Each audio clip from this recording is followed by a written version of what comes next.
Hello दोस्त, आज बताने वाले हैं प्रस्तावना। बहुत अच्छी टॉपिक है जहाँ से क्वेश्चन आता है। प्रस्तावना को समझना ही मेन फैक्ट है।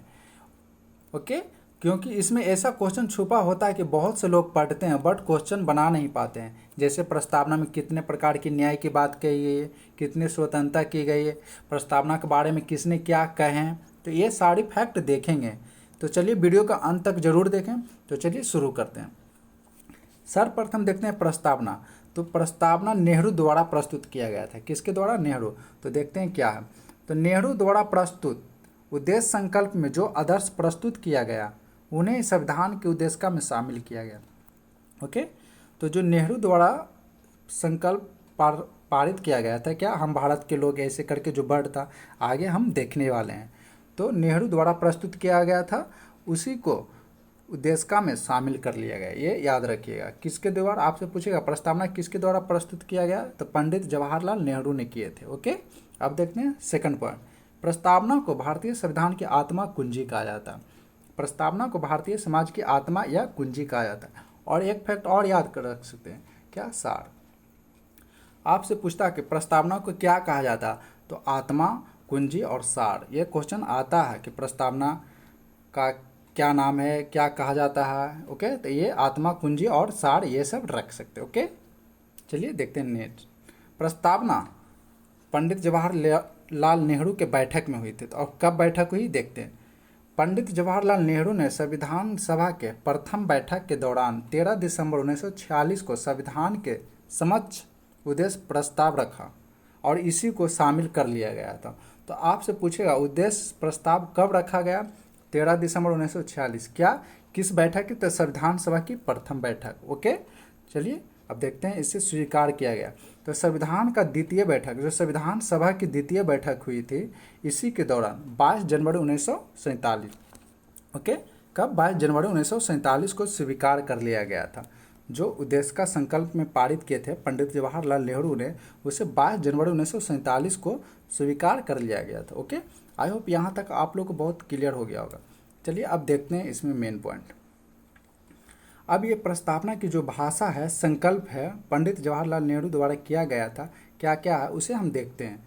तो क्या हम भारत के लोग, आपसे पूछता है कि प्रस्तावना किस शब्द से, किस वाक्य से शुरू हुआ, तो याद रखिएगा हम भारत के लोग। क्या? हम भारत के लोग से शुरू होते हैं। ओके, ये बहुत इंपॉर्टेंट, याद रखिएगा। अब देखते हैं प्रस्तावना में न्याय की बात, स्वतंत्रता, समानता और अवसर, कितने प्रकार की न्याय हैं, तो सारी बात इसमें देखेंगे। तो चलिए देखते हैं। सर्वप्रथम आप पूछेगा न्याय कितने हैं, तो न्याय 3 है। कितना? 3। कौन कौन न्याय है? सामाजिक न्याय, आर्थिक न्याय और राजनीतिक न्याय। आपसे पूछता न्याय कितने प्रकार की प्रस्तावना में, तो 3। कौन कौन है? सामाजिक, आर्थिक, राजनीतिक। ओके, 3 याद रखिएगा। पूछ देगा आपसे क्या इसमें से कौन नहीं है, तो ये 3 वर्ड याद रखना। ओके, चलिए अब देखते हैं नेक्स्ट। अब आया स्वतंत्रता। क्या? स्वतंत्रता। तो आपसे पूछेगा स्वतंत्रता कितने प्रकार की, तो 5। कितने? 5। ये सारे फैक्ट आगे भी देखने वाले, लेकिन यहाँ समझते हैं क्योंकि क्वेश्चन इसी में से पूछा जाता है और इसे समझने के बाद आपके माइंड में सेट हो जाना चाहिए। ओके, अब स्वतंत्रता की बात जब कही गई है तो कितने प्रकार की? 5। कौन कौन देखते हैं? विचार, अभिव्यक्ति, विश्वास, धर्म, उपासना की स्वतंत्रता। कितनी हुई? 5। कौन कौन? फिर से देखते हैं। विचार, अभिव्यक्ति, विश्वास, धर्म, उपासना। एकदम याद रख लीजिएगा इसको। 5 प्रकार की स्वतंत्रता। कितने? 5। न्याय 3। ओके, चलिए देखते हैं नेक्स्ट। अब आए समानता या अवसर। तो कितने प्रकार की थी? 2। कौन कौन देखते हैं? प्रतिष्ठा और अवसर की समानता। प्रतिष्ठा और अवसर। ओके, 2 बड़े याद रखिएगा।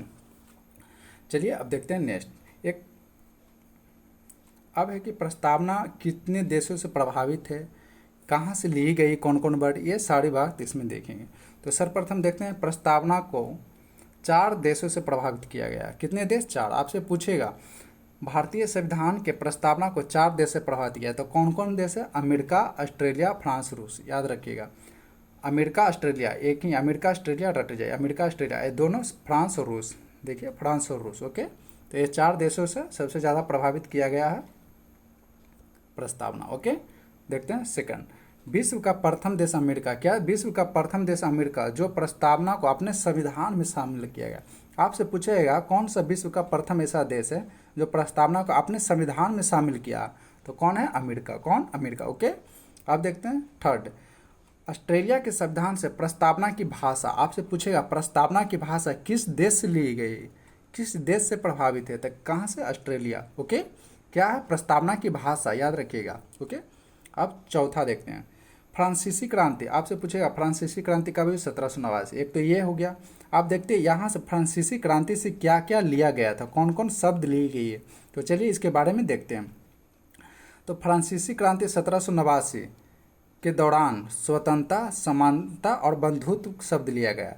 जो फ्रांसीसी क्रांति हो रहे थे उसी समय ये दिया गया था वर्ड, स्वतंत्रता, समानता और बंधुत्व, और उसी फ्रांसीसी क्रांति से ये सब ले लिया गया, अपना प्रस्तावना में डाल दिया गया। ओके, अब देखते हैं पांचवा, रूसी क्रांति 1917 कब? आपसे पूछता है क्वेश्चन, रूसी क्रांति कब? 1917। एक ये हिस्ट्री का पार्ट है, इसे यहाँ देख लीजिए।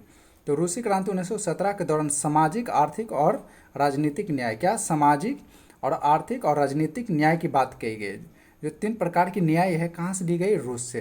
तो कौन कौन न्याय? सामाजिक न्याय, आर्थिक न्याय और राजनीतिक न्याय। तो यहाँ भी देख लेते हैं। ओके, चलिए अब देखते हैं नेक्स्ट पॉइंट, प्रस्तावना के बारे में किन लोगों ने क्या कहा, किनका क्या विचार था, ये सारी बात इसमें देखने वाले हैं। तो चलिए शुरू करते हैं। सर्वप्रथम देखते हैं प्रस्तावना को BR अम्बेडकर साहब ने क्या कहे। तो इसने प्रस्तावना को एक पवित्र दस्तावेज कहा। क्या? पवित्र दस्तावेज कहा। तो याद रखिएगा BR अम्बेडकर ने प्रस्तावना को क्या कहा? एक पवित्र दस्तावेज। ओके, अब देखते हैं सेकंड, अलादी कृष्णा स्वामी अय्यर ने उद्देशिका को हमारे सपनों और विचार का प्रतिनिधित्व करती है। अलादी कृष्णा स्वामी साहब ने कहे थे कि प्रस्तावना जो है हमारे सपनों और विचारों का प्रतिनिधित्व करता है, याद रखिएगा। अब देखते हैं थर्ड, KM मुंशी। क्या? KM मुंशी ने क्या कहा कि प्रस्तावना जो है राजनीतिक जन्मपत्री है। क्या है? राजनीति का जन्मपत्री, याद रखिएगा। क्या? जन्मपत्री। तो किसने कहा? KM मुंशी। ओके, अब देखते हैं चौथा, NA पालकीवाला। क्या? NA पालकीवाले ने प्रस्तावना को क्या कहा? यह संविधान का परिचय पत्र कहा। NA पालकीवाले ने संविधान का परिचय पत्र कहा। ओके, पांचवा देखते हैं, मोहम्मद हिदायतुल्लाह। मोहम्मद हिदायतुल्लाह ये एक न्यायाधीश थे। कौन थे?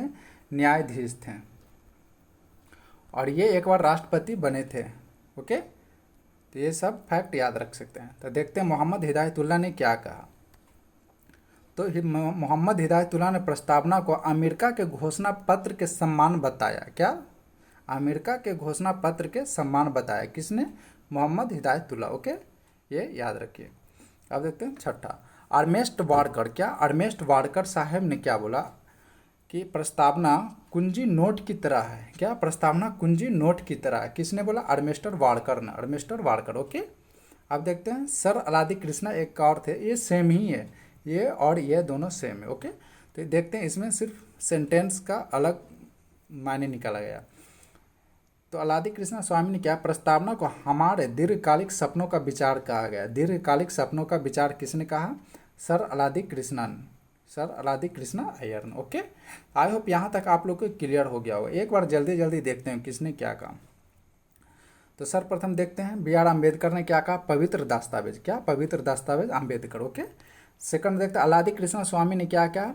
हमारे सपनों और विचार का प्रतिनिधित्व करती। कौन? प्रस्तावना। ओके, थर्ड को KM मुंशी ने क्या कहा? राजनीतिक जन्मपत्र। क्या? राजनीतिक जन्मपत्र। ओके,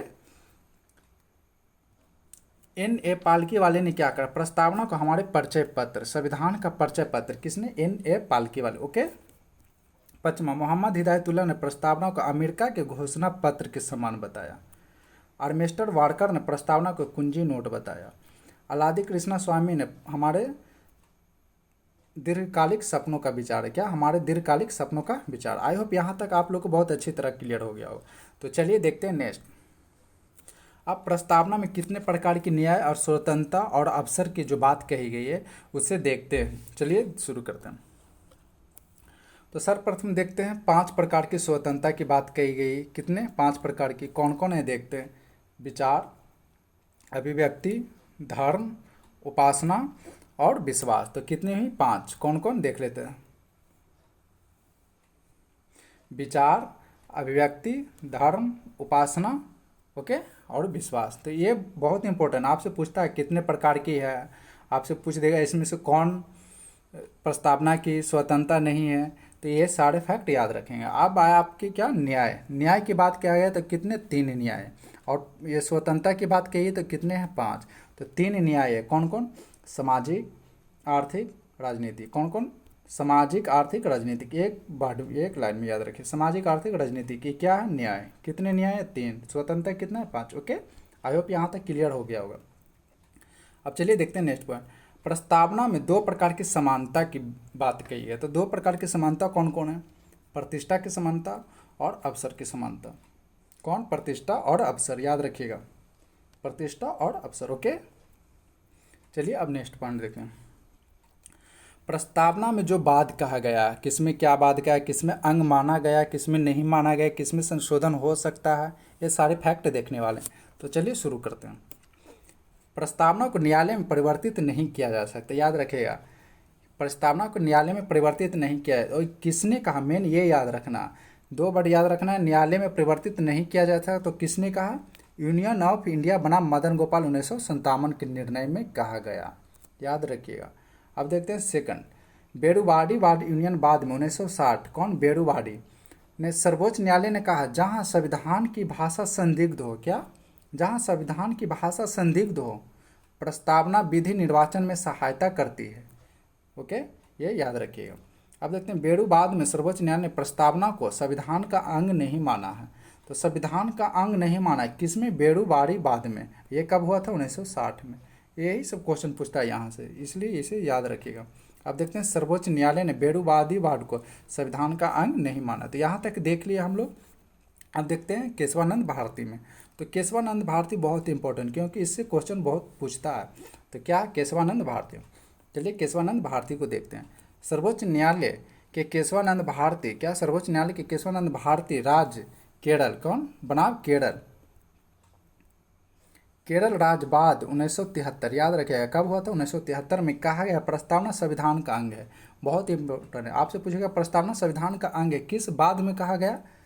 तो केशवानंद भारती बना केरल राज्य। ओके, और इसमें संशोधन कर सकती है कौन? विधायिका संसद। कौन? विधायिका संसद संशोधन कर सकती है, क्योंकि ये प्रस्तावना जो संविधान का अंग है, इसलिए इसमें संशोधन करेगी संसद। किस बाद में? तो केशवानंद भारती बना। ओके, अब देखते हैं नेक्स्ट। प्रस्तावना को संविधान का मूल ढांचा माना, क्या? मूल ढांचा। तो कौन मूल ढांचा माना? तो केशवानंद भारती बाद में। क्या माना? मूल ढांचा। कौन? केशवानंद भारती, याद रखना। अब देखते हैं नेक्स्ट। केशवानंद भारती बाद में सर्वोच्च न्यायालय ने मूल ढांचा का सिद्धांत, आपसे पूछेगा मूल ढांचा का सिद्धांत किस बाद में दिया गया? केशवानंद भारती बाद। क्या? केशवानंद भारती बाद। ओके, चौथा पॉइंट, संसद संविधान के मूल ढांचा में नकारात्मक संशोधन नहीं कर सकती है। संसद अगर संशोधन करती है तो नकारात्मक संशोधन नहीं करेगी, संशोधन ऐसा करेगी जहां तक कि मजबूतीकरण और विस्तार हो। नकारात्मक संशोधन उसमें नहीं कर सकती है संसद।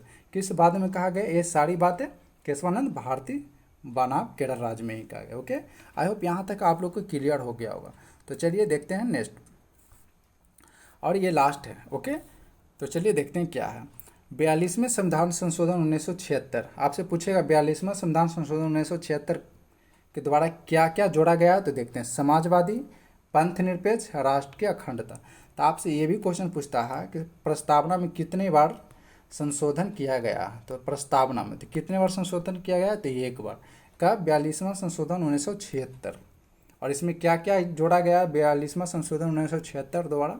तो समाजवादी, पंथ निरपेक्ष, राष्ट्र की अखंडता। ओके, आई होप यहाँ तक क्लियर हो गया। तो वीडियो को जरूर शेयर और लाइक कीजिएगा, और अच्छा लगा हो तो कमेंट करके ज़रूर बताएं।